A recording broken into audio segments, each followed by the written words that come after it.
ఉపవాసం ఉండు, ప్రార్థనలకు రా, దేవుడు కనికరిస్తాడు. దేవుని వెతికితే దేవుడు ప్రత్యక్షమవుతాడు. దేవుని అడిగితే దేవుడు తన స్వరం వినిపిస్తాడు. దేవునికి నువ్వు మొరపెడితే నీ కుటుంబం యొక్క భవిష్యత్తు నీకు బయలుపరుస్తాడు. ఈరోజు కూడా నేను ప్రార్థించినాను, నా కుటుంబం భవిష్యత్తు నాకు బయలుపరచు ప్రభువా. నువ్వు అబ్రహాముకు తెలియజేయకుండా ఏ పని చేయలేదు కదా, నేను అబ్రహాంలాగా నీతో నడుస్తున్నాను. I want to know the fate of my family. నేను అడిగినాను దేవుని దగ్గర. ఎందుకు అడగకూడదు? దేవుని కార్యాలు చేస్తూ మంచి మనస్సాక్షితో ఉన్న ప్రతి వారు కూడా దేవుని దగ్గర అడగవచ్చు. సంతోషపడి కూడా చప్పట్లు కొట్టి దేవుని స్తుతించండి. హల్లెలూయా.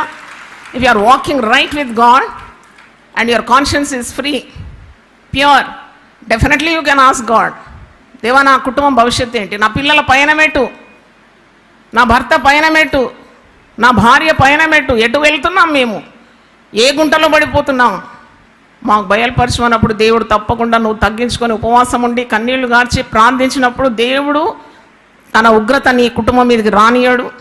చేయని ఉద్దేశించిన కీడు కూడా చేయక మానుకుంటాడంట.